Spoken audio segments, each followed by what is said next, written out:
Should you pay down debt or invest? At what interest rate do you believe it is acceptable to invest the difference? And at what interest rate is considered too high to keep the debt? And I'm going to give you a guideline on mortgages, car loans, and student loans to decide whether you should invest or pay down debt with the excess cash you have set aside each month. If you're in debt, I completely understand what you're going through. I was once in $110,000 in consumer debt. And once I paid it all off, I started investing over 65% of my income. And at 6 years after I became debt free, I am now managing over $1.1 million in total assets. So if you're ever doubting your ability to become debt free and a millionaire, don't, because you will get there with a plan. So the first one I want to go over is your mortgage debt. And what I always recommend is that you find a house that you can afford. And that means your mortgage payment should be less than 25% of your take-home income and no more than 30% at the most. For example, if your take-home income is $10,000, then you want to keep your mortgage payment less than $2,500, which would put you in the green zone. And between $2,500 and $3,000 would put you in the yellow zone. And more than $3,000 would put you in the red zone. Because when you exceed 30% of your income to pay for your mortgage, you're essentially shrinking your savings rate, which would slow your goal to achieve FIRE, right?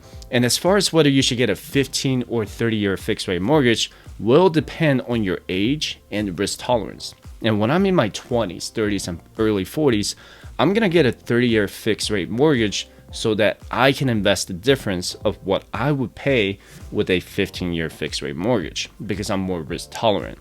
When I'm in my late 40s, I would prefer to take out a 15-year fixed rate mortgage because I'm going to be closer to my retirement age by the time I pay off my house.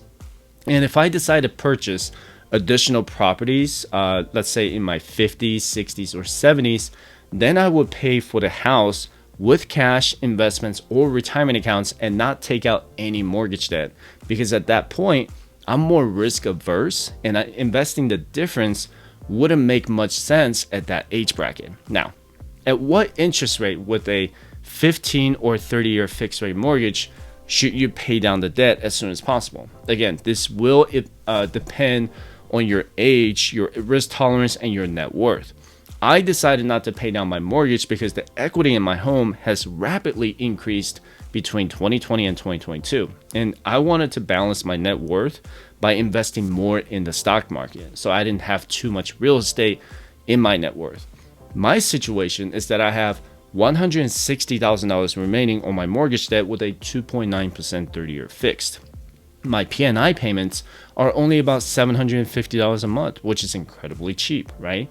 But let's just say you bought a house for $400,000 and in the year 2022 with a 7% interest rate. Over the course of 30 years, you're paying a total of $558,000 in just interest alone. If it were just 4%, you would be paying $287,000 in interest for 30 years. A 5% rate would mean paying $373,000 in interest. A 6% would mean paying $463,000 in interest. So, in my opinion, a 5% interest rate would be the threshold to make additional principal payments over time. If it's under 5%, I would continue to invest and pay down my mortgage over the course of the loan period. If it's over 5%, I will make an additional principal payment for the year. And I'm going to use the same example at 6%. My P&I payments for a $400,000 loan will be around $2,400 a month. I would make an additional payment of $2,400 a year or $200 a month at the bare minimum to pay down the mortgage faster and save money on interest. And just by making $200 a month in additional payments, my total interest will be reduced from $463,000 to $365,000, saving almost $100,000 in total interest. And my loan period will be also be decreased from 30 years to 24 and a half years. And I'm 36 years old right now, and my focus is to invest as much as I can to achieve my fat FIRE number at $3.7 million. And when I turn 45 or 50 years old, depending on my net worth at that time, I'm going to pay down or pay off my mortgage before I reach my normal retirement age of 60. And by the time I turn 45 years old, I should have more than enough money in my non-retirement investment account to pay off the mortgage balance in full. And you can check out this video about how I plan to invest and pay off my mortgage at the same time, and I'll put that link in the description below. Don't forget that you can get this spreadsheet and my other financial independence resources for free by visiting firesidechat.com/contact. You can also check out the Fireside Chat shop if you're looking to start your own YouTube channel, and I have all of my equipment at firesidechat.com/shopping. The next one I want to go over is the car loan. Look, I get the fact that you want to buy a car that is new, reliable, and safe for you and your family, but you really have to ask yourself if you can actually afford it. The average car payment in the US now is about $667 a month, which is absolutely insane for something that's depreciating in value every day. Have you heard stories about how cars become upside down in value against what you actually owe on the loan? Your car is now worth $10,000, but you still have $15,000 on the loan. This happens to Americans every single day. When people shop for a vehicle, and I used to do the same thing before I got smarter with money, they look at the monthly payment instead of the overall loan amount, depreciation value, and interest rate. And this is why a great majority of Americans are driving cars that they can't actually afford. My car buying guide is to make sure I buy a vehicle that I can pay off within 12 months. So if I buy a vehicle for $25,000, I should be able to pay off $25,000 in 12 months. If I can't, then I simply can't afford it. It's perfectly okay to buy a used car that's about 2 or 3 years old to save money on the initial depreciation and value. Depending on that type of car that you get, your car could depreciate on average 10 to 15% annually for the first 5 years. So if you got a 5% interest rate on the loan, you're essentially paying a total of 20% in interest and depreciation. If I had to buy another car today, I would use cash to pay for it. Would I ever get a loan? Absolutely not. Regardless of the interest rate on your car loan, pay it off as soon as you can because your car will depreciate so much more in value. And if you truly want to achieve your FIRE, you need to think about what you can invest with that $600 a month or $7,200 annually for 10 years with a 10% average annual return will give you $126,000. You can actually invest this money into a taxable brokerage account or a non-retirement account to buy a car if you want to. In 10 years, I hope to buy a newer model of Tesla, which is cash from my non-retirement investment account. So stop asking how much your monthly payment is going to be.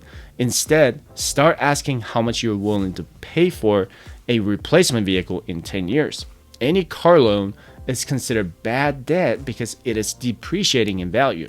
Mortgage debt, on the other hand, is usually a good debt because the property appreciates in value over time. The next one I want to touch on is your student loans. If you're completely out of other high interest debts and all you have left is your student loans, I would prioritize paying off your student loans as soon as possible. Here's the thing about student loans. If you took out a student loan to be in a career field that you're in today, then I would say it's worth it. However, there are a lot of cases where people went to college and don't even use it for their jobs. For example, if you took out a $30,000 student loan and you're making $70,000 in income, then you want to use that income to pay back what you owe within 18 to 24 months. However, if you're an attorney, a doctor, or a pilot who may have $100,000 more in student loans, you have to make sure your income is or is potentially higher than what you owe, right? Even if you made $70,000 a year with $100,000 in student loans, it's still entirely possible to pay off your student loans within 18 to 24 months. Does the interest rate matter in this case? Not really. If that's your only debt and you're looking to pay it off within the next 12 to 24 months. And if you have other high interest credit card debt or something like that, you need to tackle for the next 12 months, then refinancing your student loans to a lower interest rate would make sense because you want to lower your minimum payments while you're tackling your other high interest debts. Another example I often see is that you have $70,000 in student loans but only make $25,000 a year. It's not just a debt problem anymore, but it's also an income problem.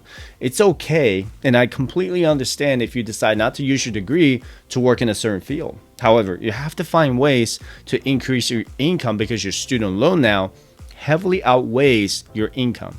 If you work with me as a financial coach, I'm going to help you find ways to increase your income and work on your budget and savings. And you can schedule a free one-on-one 20-minute financial coaching session by visiting firestarchat.com/coaching. The average student loan payment in America is about $400 a month. And imagine what you could do with that extra $400. A student loan can be good debt if you have the ability to use your income to pay it off within the next 18 to 24 months. When you drag your student loan payments beyond 24 months, you're essentially reducing your savings rate to invest for your early retirement. You should not pay on your student loans for the next 5, 10, or 20 years. A student loan is not a mortgage, and it does not appreciate in value. When you get a degree with a student loan, you invested in yourself with education, right? But what if you get a degree that doesn't guarantee employment? The only degrees I know that are required are for like people like engineers, doctors, aviators, and lawyers. Do I need a degree to become a financial coach or a financial advisor? No, I don't. Do I need a degree to make over $100,000 a year? No, I do not. Do I need a degree to achieve financial independence? Absolutely not. So I paid off $110,000 in debt as of January 2016. The only debt I have is my 30-year fixed rate mortgage. And paying off that massive debt allows my wife and me to save over 65% of our income. Imagine a day when you don't need to worry about any minimum payments. Imagine a day when you're able to invest over half of your income each month while you're traveling all over the world. I also have a video on how I paid off $47,000 in credit card debt, making $58,000 a year, and how I have over $1.1 million in total assets. So be sure to check out these two videos. So with that said, I appreciate you watching my video. Don't forget to subscribe, and I hope to see you in the next video. Have a good one.